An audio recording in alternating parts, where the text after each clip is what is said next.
Bonjour, c'est Véronique. Me voici pour une nouvelle vidéo consacrée aux constellations familiales et plus particulièrement à la question du solo ou du groupe. Vaut-il mieux consteller seul ou en groupe? Eh bien pour moi, c'est à peu près la même chose. Tout dépend de votre sensibilité, de votre envie. Pourquoi est-ce à peu près la même chose? Parce que le principe est le même. On va venir déposer une question et installer différentes représentations en cause. Si c'est une question professionnelle, on va symboliser les collègues, le patron, les éléments. Si c'est une question familiale, eh bien, on va symboliser les parents, les frères et sœurs, le conjoint, les enfants.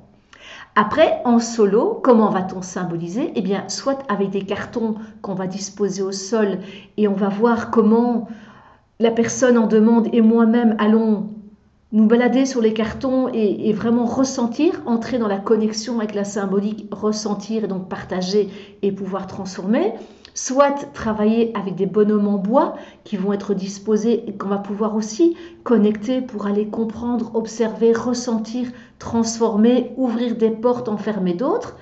Eh bien, en groupe, ça va être la même chose. Plutôt que de choisir des symboliques, on va pouvoir choisir dans l'assemblée une personne à laquelle on va demander si elle est OK de représenter père, mère, frère, sœur, collègue un tel, collègue une telle, et juste les disposer dans l'espace qu'on appelle le champ, et puis aller se mettre à l'écoute, interroger, tiens, j'observe que toi, tu te tiens dans telle position, tu regardes un tel, qu'est-ce que tu sens?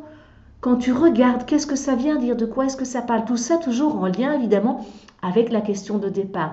Et on va ainsi comprendre ce qui se joue et voir comment on peut harmoniser la situation, la rendre plus légère, plus fluide, plus joyeuse, plus harmonieuse. Alors certaines personnes ont peur du groupe, peur de se mettre à nu, ce qui est tout à fait compréhensible puisque ça peut être émotionnellement secouant. Sachez que chez moi, le cadre est très strict en termes de confidentialité, de respect et de bienveillance. La chose que vous devez savoir aussi, c'est que ce soit en solo ou en groupe, rien ne nous est amené à la conscience qu'on ne puisse traverser. Donc je suis toujours très attentive, même si j'ai un ressenti, à le tester, à ne jamais rien forcer. Si la personne n'est pas mûre à découvrir quelque chose, eh bien ce sera pour plus tard.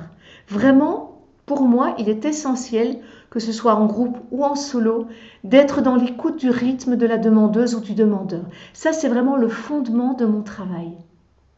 Si vous souhaitez aller plus loin avec moi, découvrir les constellations familiales avec moi, eh bien je vous invite à prendre rendez-vous via mon site en suivant le lien qui s'affiche. Je consulte Arik Sansar, j'organise mes ateliers Arik Sansar, je consulte également en ligne via Zoom.